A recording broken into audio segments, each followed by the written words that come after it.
Assalamualaikum warahmatullahi wabarakatuh. Innal hamdalillah nahmaduhu wa nasta'inuhu wa nastahdihi wa nastaghfiruh wa natubu ilayhi wa natawakkalu alayhi wa na'udzu billahi min shururi anfusina wa sayyiati a'malina. Man yahdihillahu fala mudilla lahu wa man yudlil fala hadiya lahu. Ashhadu an la ilaha illallah la syarika lahu. Lahul mulku wa lahul hamdu yuhyi wa yumitu wa huwa ala kulli syai'in qadir. Wa la hawla wa la quwwata illa billahil aliyyil azim. Allahumma la sahla illa ma ja'altahu sahla wa anta taj'alus sa'ba wal hazana idza syi'ta rabbi sahla. Allahumma innaka 'afuwun tuhibbul 'afwa fa'fu 'anna wa 'an walidina wa 'an masyayikhina wa 'an asatizatina wa 'an jami'il mu'minina wal mu'minat al muslimina wal muslimat al ahya'i minhum wal amwat innaka sami'un qaribun mujibud da'awat wa ya qadiyal hajat. Allahumma salli wa sallim wa barik ala sayyidina Muhammad wa ala ali sayyidina Muhammad كما صليت وسلمت وباركت على سيدنا إبراهيم وعلى آل سيدنا إبراهيم في العالمين إنك حميد مجيد. أما بعد. Saudara penerbit Ustaz Mahdi Syarudin, sedang pendengar yang dirahmati dan dikasihi Allah sekalian, kita masih lagi membincangkan ayat ke-39 hingga ke ayat 44 dari surah Al-Kahfi, iaitulah firman-Nya, a'udzubillahi minasyaitonir rajim.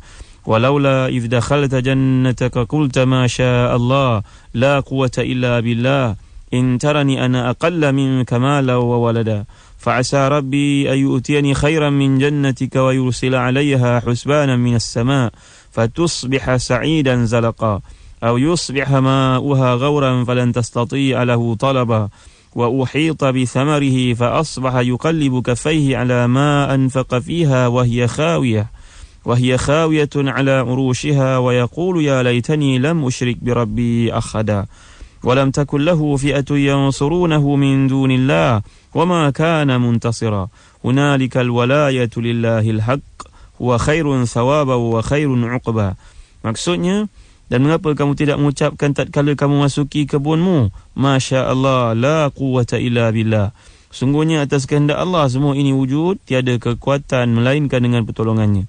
Sekiranya kamu anggap aku lebih sedikit darimu dalam hal harta dan keturunan, maka mudah-mudahan Tuhanku akan memberikan kepadamu kebun yang lebih baik dari kebunmu ini, dan mudah-mudahan dia mengirimkan kepadamu ketentuan petir dari langit, lalu musnahlah kebun-kebun kamu ini.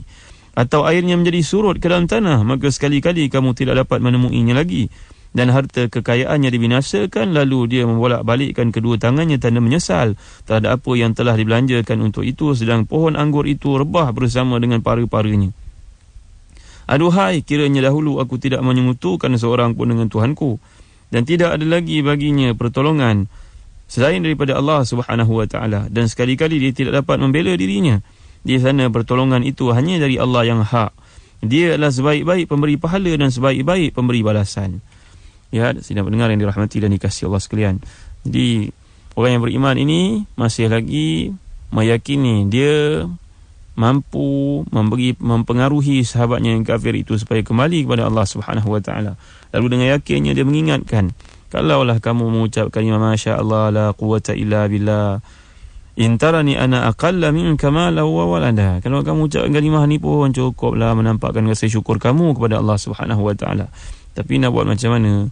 Orang yang kafir ini, orang yang ingkar ini, dia peduli apa? Dia melihat dari sudut calculation keduniaan, melihat dari sudut ukuran keduniaan, bahawa harta yang telah pun dibina selama ini, kalau kita lihat dalam ayat yang ke-33, walam tazlim minhu syai'a, harta ini sudah sekian lama dituai hasilnya. Bahasa Arab ni bahasa yang cukup indah. Walam tazlim minhu syai'a, kata Ibn Ashur dan tafsirnya, walam tazlim minhu syai'a, maknanya harta yang diperolehi daripada aktiviti peladangan, perkebunan ini tak kurang sedikit pun, tak pernah drop, tak pernah meleset daripada jangkaannya. Itu sebab Allah SWT menggunakan istilah di sini walam tazlim minhu syai'a. Selama barangkali puluhan tahun dia sudah menikmati hasil yang lumayan daripada usaha yang dijalankan. Tiba-tiba dengan sebab seorang kawan datang mengingatkan dia untuk masuk Islam dan mengucapkan syukur kepada Allah, jangan syirik kepadanya, itu dia tak boleh nak terima. Kerana sudah sekian lama dia hidup dalam keadaan begini pun Allah beri dia mendapat anugerah yang berbagai, kekayaan, kemewahan. Mengapa perlu pada kali ini dia mengingati Allah Subhanahu Wa Taala, masuk Islam? Itu yang dipertikaikan olehnya. Rupa-rupanya kata-kata orang yang beriman ini masin, istilah orang Melayu, mempunyai kesan. Lantaran ketakaburan, sifat takabur yang ada dalam diri, yang tidak mahu patuh kepada cadangan yang mudah ini, akhirnya kebun tersebut musnah. Sedang pendengar yang dirahmati dan dikasihi Allah sekalian, kalau kita belajar bahasa Arab disebut husban.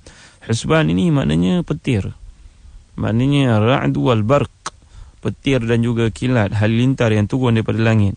Wal-zahir annahu matar 'azim muz'ij yuqli' zar'aha wa ashjaraha. Yang sebenarnya kata Ibn Katsir, sebenar daripada ayat ini bukan saja turun petir, malahan hujan lebat sampai tercabut pokok-pokok yang ditanam, yang dimiliki itu.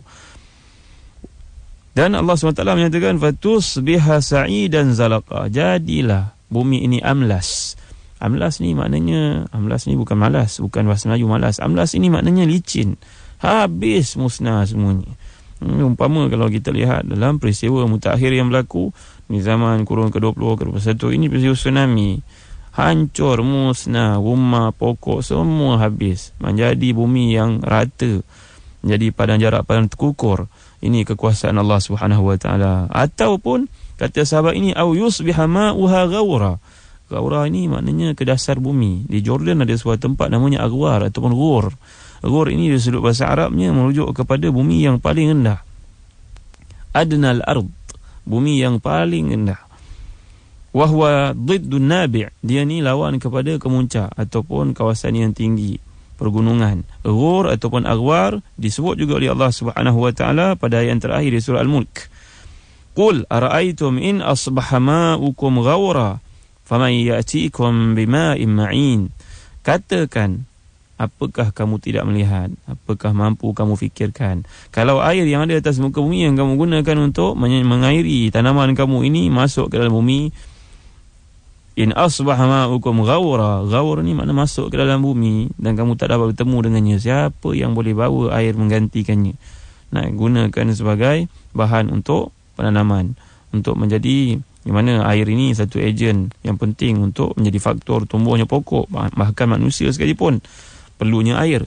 Kalaulah Allah SWT mentakdirkan pada kebun kamu ini musnah, diturun petir padanya, ataupun air yang bertakung, yang sungai ini semuanya kering kontang, bagaimana kamu nak mengairi tanaman kamu? Tentunya akan musnah dan kamu akan mengalami kerugian. Tapi dia tak peduli. Lalu Allah SWT menurunkan azab. Ini bagi orang yang kafir namanya azab, bagi orang beriman namanya musibah. Kata Al-Imam Abu Hayyan Al-Andalusi dalam kitab tafsirnya, ini perkataan azab dan juga perkataan musibah dalam konteks yang berlainan. Musibah ini disebut oleh Allah SWT sebagai contoh dalam ayat ke-30 surah Asy-Syura. Allah SWT menjelaskan bahawa segala yang menimpa kamu, ma asabakum min musibatin fabima kasabat aydikum wa ya'fu an katsir.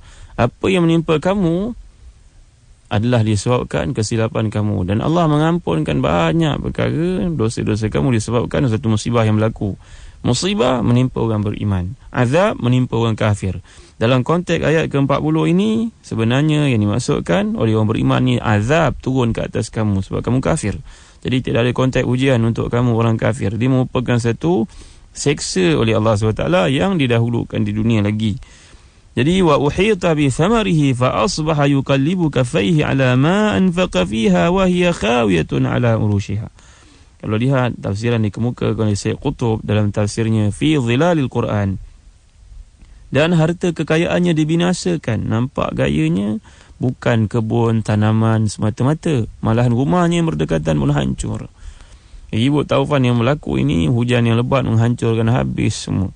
Allah menutup episod ini dan Allah membenarkan amaran yang dikeluarkan oleh hambanya, walinya yang beriman itu, yang mengingatkan kepentingan kepada memasuki Islam, agama Islam kepada yang terdahulu yang tidak dipedulikan.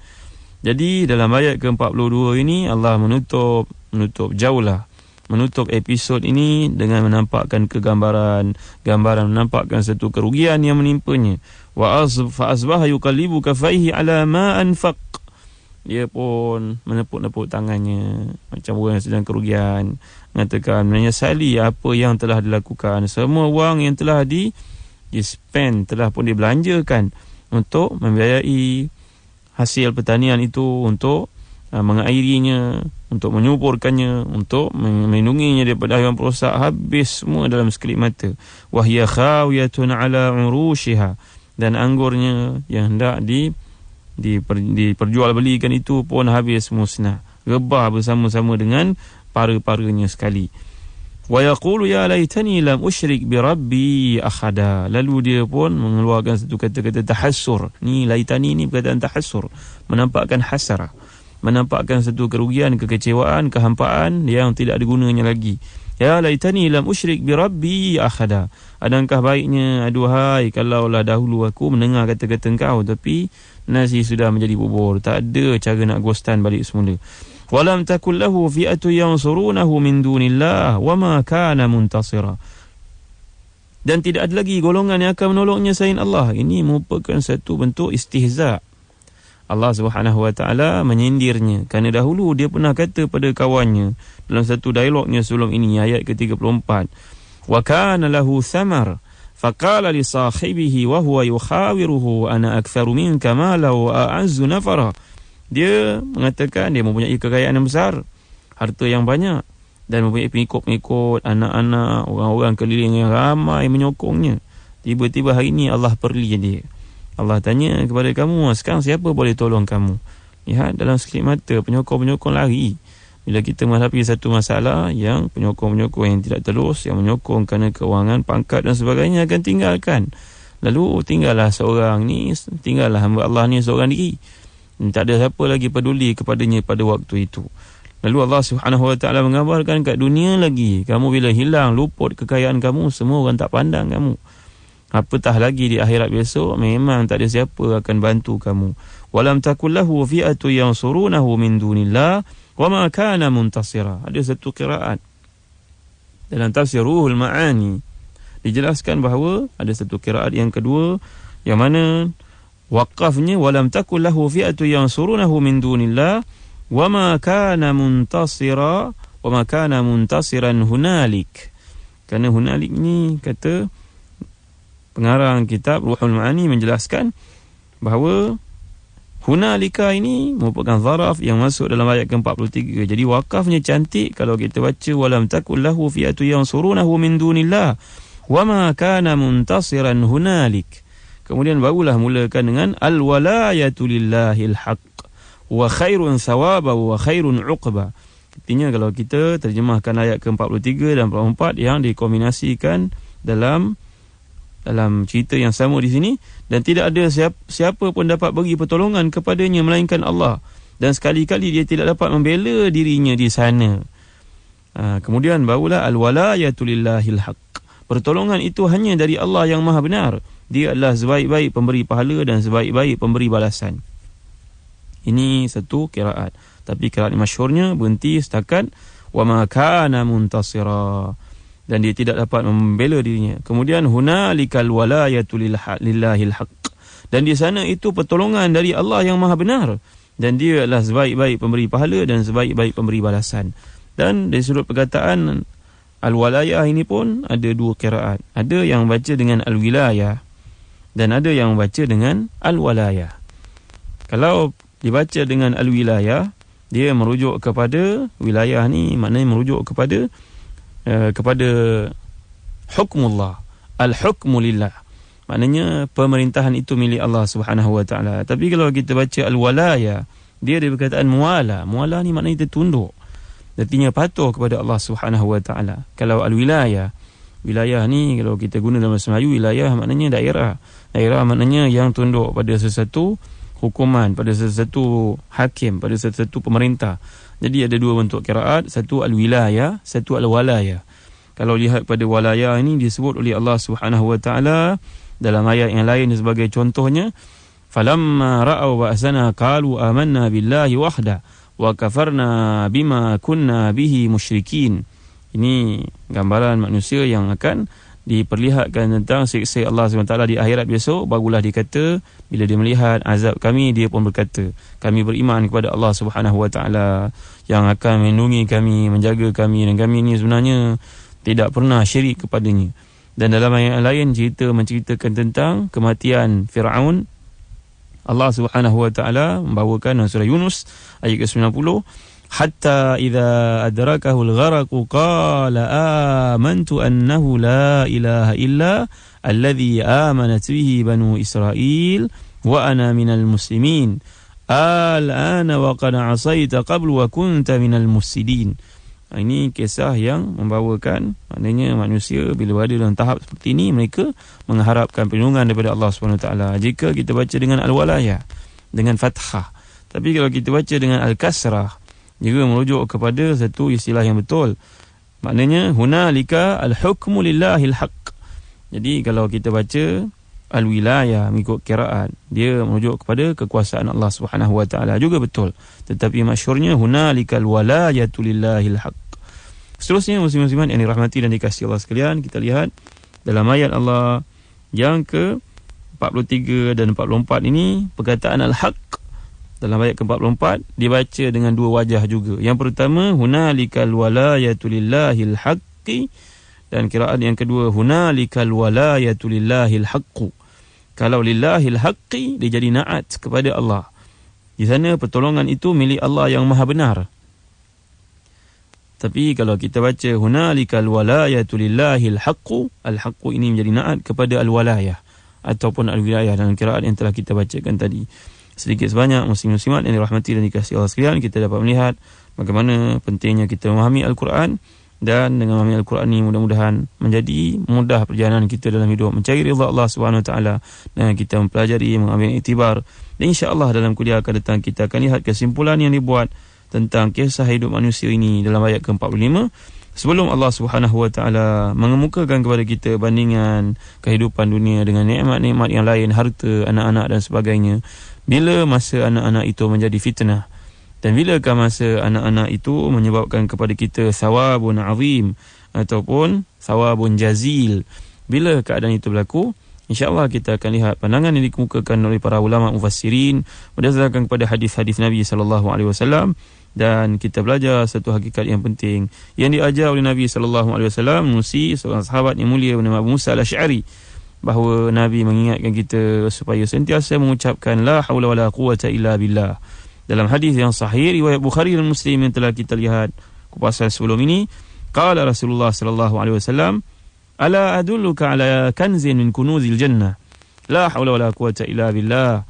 Tindakkah kamu kalau aku beritahu kepada kamu antara harta yang akan menyebabkan kamu masuk syurga, harta untuk kamu simpan untuk hari kamu bertemu dengan Allah menyebabkan kamu masuk syurga, iaitulah dengan banyakkan mengucap la haula wala quwata illa billahil aliyyil azim. Wallahu a'lam, wa sallallahu ala sayyidina Muhammadin wa ala alihi wa sahbihi wa baraka wa sallam. Wassalamu alaikum warahmatullahi wabarakatuh.